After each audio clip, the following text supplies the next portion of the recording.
Everybody's got their own way to do it, and as long as your way works, that's fine. I'm here to give as a teacher. Don't turn into a fan, you're a teammate. Going pitch to pitch, doing the little things. When guys don't throw strikes and they have good mechanics, it's fear. You have to go full speed, not half speed. Cal, show me your grip again. It's about the process, not about the result. So it's just boom, boom. The brilliance is really in the player. The magic is in you.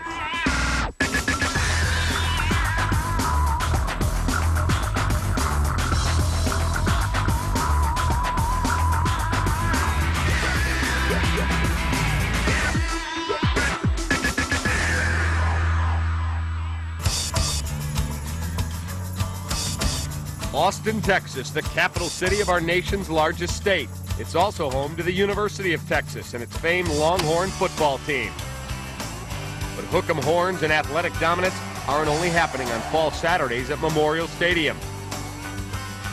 The UT Longhorn baseball team has achieved its own legendary status, having won over 70 conference titles and 5 national championships since they tossed out the first pitch in Austin back in 1899. Even Bevo the mascot hasn't been around that long. UT baseball not only has championships that strengthen its foundation, but an alumni roster that includes numerous Major League stars, including its most famous alumni, the Rocket, Roger Clemens. Since 1996, Augie Garrido has patrolled the dugout in Austin, and his unique, cerebral style of baseball continues to attract the nation's best young talent, and as a result, made him the all-time winningest coach in NCAA Division I baseball history. Longhorn baseball fans expect the best. And going to the College World Series just isn't good enough down on the 40 acres. Winning it is. The winning tradition here is unparalleled, and it's just a very proud university, a proud state. The world treats winners different than losers. Anything less than first, you know, is not good enough. I think there's a passion here, and there's a lot of Texas pride. At the University of Texas, it's all about winning, and that's the only thing accepted.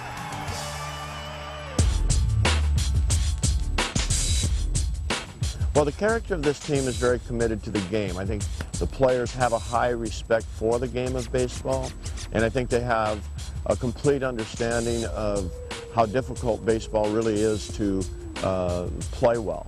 I don't like the pitch out. I like for them to throw it without a pitch out, but because the pitch out sends information to the runner and the coach, and it gives it away. But if he throws a pitch that's a fastball away, and the catcher just moves in it to catch, then the pickoff is more effective from the catcher, in my opinion. Coach Garrido is a very philosophical coach, if that makes sense. He's a very laid-back coach. This isn't exactly calculus. 3 outs, 4 bases, 3 strikes, 4 balls. He, instead of getting mad right off the bat, he explains what he's thinking about, and he does a very good job of relating that to players. The biggest problem probably for the outfielder has nothing to do with fly balls or ground balls. It has everything to do with staying alert. And quite frankly, baseball is not kind. Doesn't necessarily provide a lot of fun for the players unless you make it fun and enjoy competing. So it's easy to go to sleep. The only way you can really do it is if you're going to talk to Drew and keep the game fun for yourself by anticipating. It's kind of like going quail hunting, or, you know, that time goes fast because you never know when they're going to come up in front of you, you know. About the time you get tired of holding that shotgun up there and you got it over your shoulder or you got it behind your head, then they all come up, you know. Maybe 45 minutes later, but still it never fails. As soon as you're not ready is when they show up. I like my role on the team as a teacher to help themselves become who they want to be, and a lot of that's about overcoming adversity. Your swing is literally finished. The ball is gone between here and here when you hit it back in here. What you don't want is you don't want the ball sliding off your back because you're going into your follow-through. So you want to learn to extend your wrists on a straight line Baseball is a game of endless possibilities. For every action, there's a reaction. That's the truth. It's part of what makes it very mysterious in a lot of ways.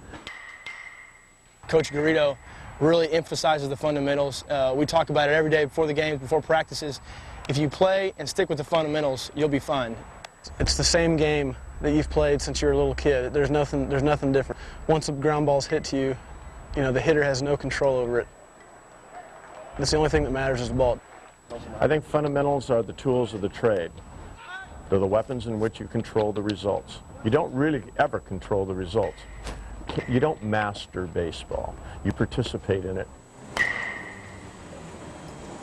Don't allow yourself to do your workouts by hitting the ball off the end. Either move closer, keep your bat on it longer, but the sweet spot on this bat is just like a wooden bat. It's between here and here. And the whole idea of this bat, it's engineered to hit it here, and that's where your maximum exit speed is. If you're practicing hitting it here, you're pulling off and you're losing a lot. Well, I kind of look at it when coaches give you information. You take what you need, and you usually try to apply it, and you try to work it into your game. If it doesn't work, you try to find alternate plans. Julie, close up your stance on the outside pitch, and keep your stance closed. If there's any problem, it's because you're going to open too soon, not because you're going to stay closed too long. Get closed up. Because if you can't take this game mentally, you're not going to be in it for a long time, because ability will only take you so far. Here's what happens. You guys put in all kinds of time with your hitting, you put in all kinds of time with your base running, put in all kinds of time with your bunting, but then it doesn't work in a game. And the frustration for the player is, well, what's the use of practicing this stuff? I mean, I've done it a million times. The environment changes.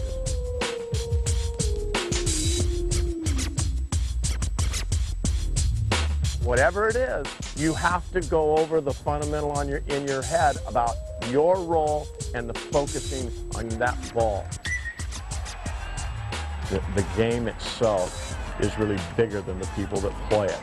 And that's one of the great things about it. It's a game of failure. It's a ruthless game. It's not a kind game. It never gives you what you want. It always gives you what you don't need.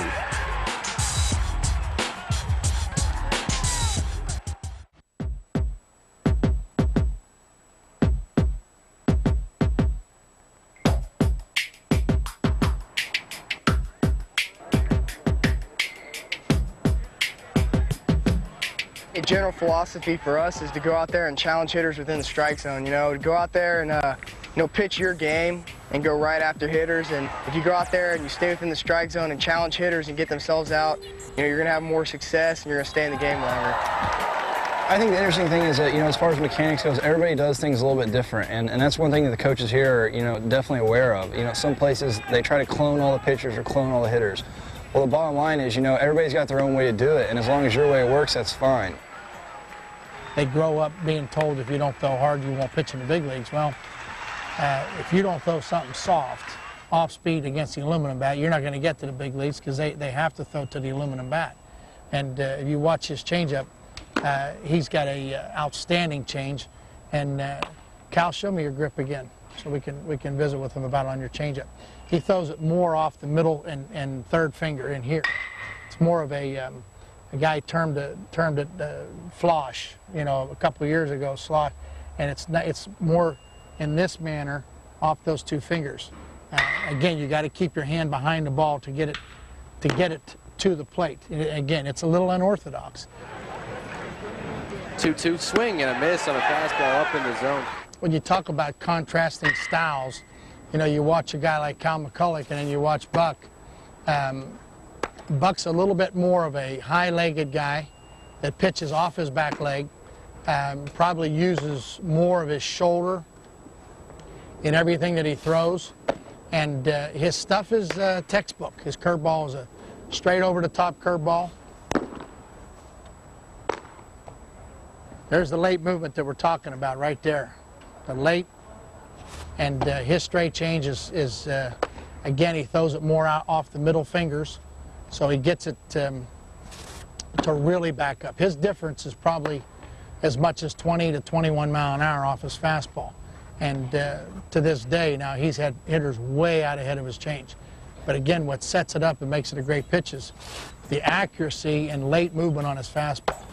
And this guy's earned run average over the last 2 years is somewhere around 1, which is extraordinary. Even though, you know, you're just 40 feet away, Buck, keep working on bringing that front shoulder more towards first base. If you practice, and you practice hard, I think you can set a pitcher's tempo.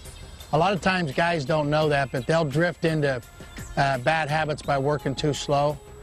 And if you let them throw bullpens haphazardly, just go get your bullpen in and you're not there and they don't have rhythm and they're just throwing what they want, they have no pattern.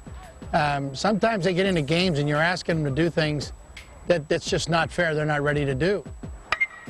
A lot of times when guys don't throw strikes and they have good mechanics, it's fear. And the longer you're around the game of baseball or any sport for that matter, you start to smell fear.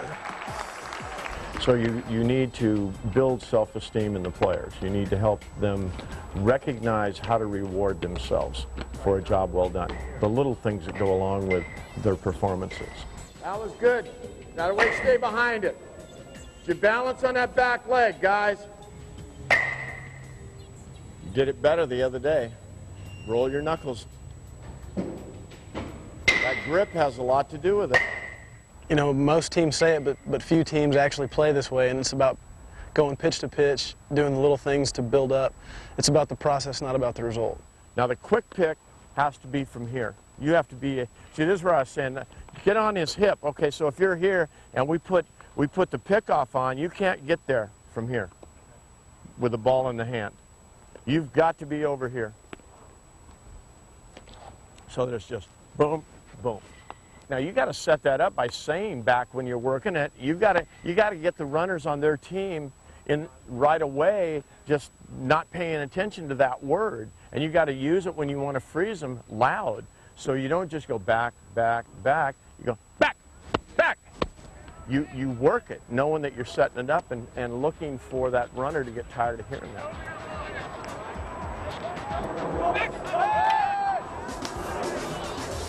If you can be under control in that situation, if you're right-handed and all you do is come set, just come up, come around, and you sell it, that guy's gone, you pick him off every time. Every time. The position players have to start to get their movements to get good jumps and track the ball and read the bat so that they're moving as quickly as possible.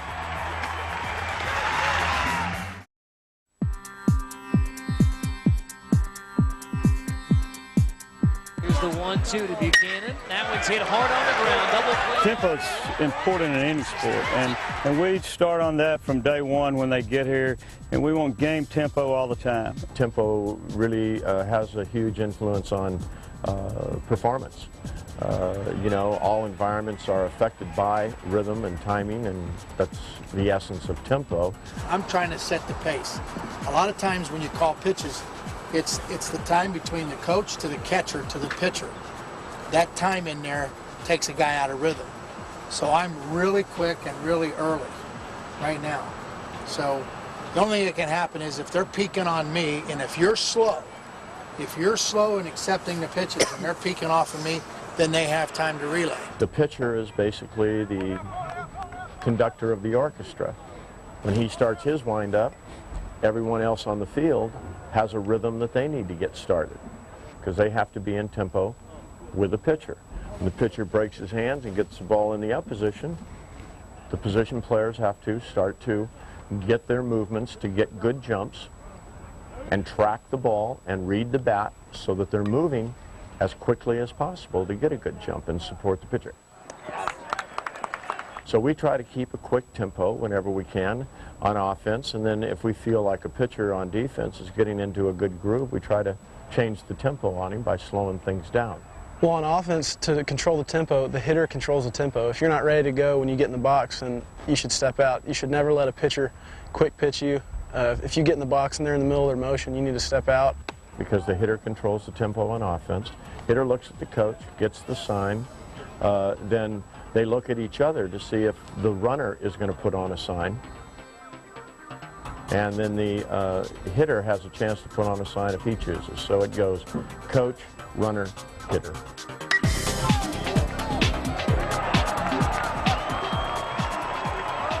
When you're a base runner, take what the defense will give you. That's all you're looking for, is how can you get an advantage. Don't just come off and get our standard lead when in fact the middle infielders are way off. Let's get an advantage. And then extend and then just work hard to get back. I think that if we're really working it in our minds about getting everything we can based on the defensive positioning, it keeps the game more fun and gives you more opportunities to be successful. And that's what we're looking for, offensively and defensively. All right, here's what we're doing at third. You're establishing your lead down the line, anticipating the pickoff. Okay? All right, now come set. The pitcher comes set. He picks to first, you extend. Go ahead, pick to first. Boom, boom, without running. You're running a delay steal on the first baseman, and you go when he throws. You'll be late if you wait until you see the ball come out. If he makes an arm fake, you're probably going to be out, getting a run down, try to get out of it. But you go when he throws. You anticipate him throwing. All right, see if we can put this together.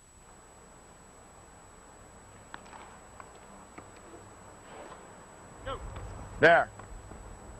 Gain as much ground as you can.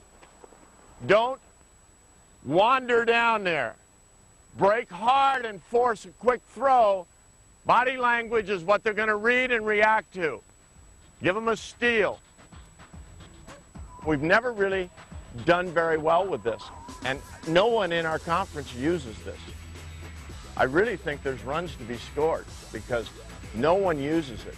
And I think you have the experience, and I think you have the confidence to do something that no one else is doing. I think it'll give you another advantage on offense. I'm here to give as a teacher the best I have to give to each and every one I come in contact with. The better life is and the more meaningful it is.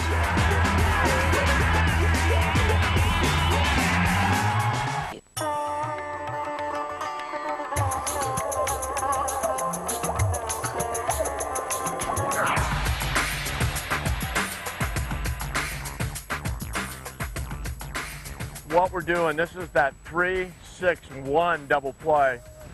When you see the ball hit to this first baseman, you have to go full speed, not half or three-quarter speed. Get to the base and break down like a first baseman. All right, here we go.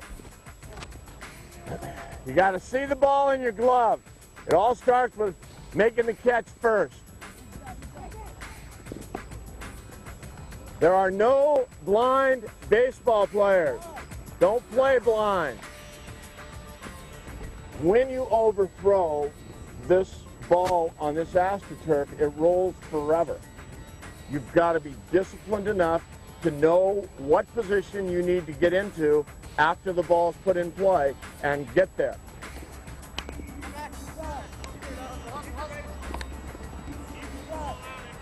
The round thing is a ball. Watch it.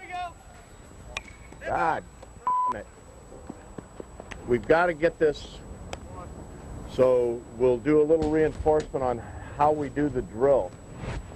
So if you'll join Coach Harmon by going to the plate, he will supervise the running of the 90 feet. It is similar to Pamplona, where they run the bulls down the street.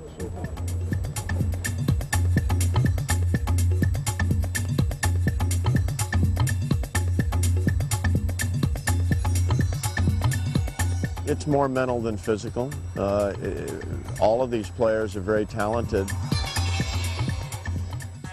but they don't develop the mental routines that give them the consistency to focus at the high level it takes to be totally committed to a reaction to the ball. If you don't have the right mindset, if you're not focused on that ball, and you're not in rhythm with the ball, then you're going to miss it a lot. So don't get lost in the whole process of taking these signs and then leave yourself out of it. my role on the team is to recognize that the players want to be successful rather than get frustrated by their failures. Let's be aggressive early in the game, get as many runs as we can. Takes pressure off of you as hitters, takes pressure off the defensive players, but importantly, it takes pressure off the pitcher. The brilliance is really in the player. The magic is in youth. And when young players are given the right information to act on, and when they are given the support when they fail to act on it again, that's when you see magical things happen. Stay with the players, stay with what's going on. Don't turn into a fan, you're a teammate. There's a heck of a difference, okay? Let's have fun with the game, boys. Let's go. Their best game to us. Let's go. Let's go. Let's go. 1, 2, 3. 1, 2, 3. 9 innings. 9 innings. God bless you. You know, there's a rush in the game, man. When you've got it in your system, the game's a game, and I still love the game.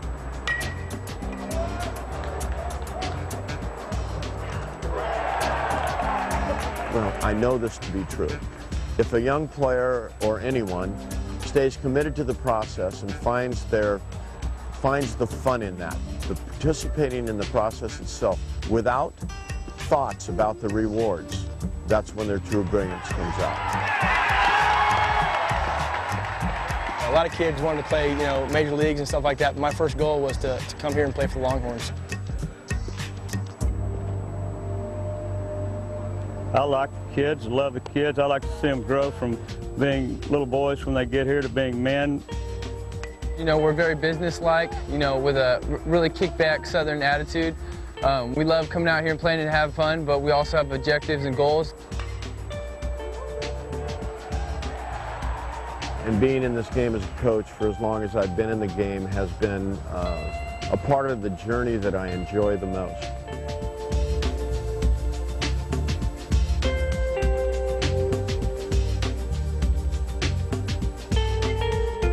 What I've learned is the qualities that are necessary and come from any spirituality about the importance of giving of yourself, the importance of doing what's right, the importance of giving your best. I'm here to give as a teacher the best I have to give to each and every one I come in contact with, the better life is and the more meaningful it is.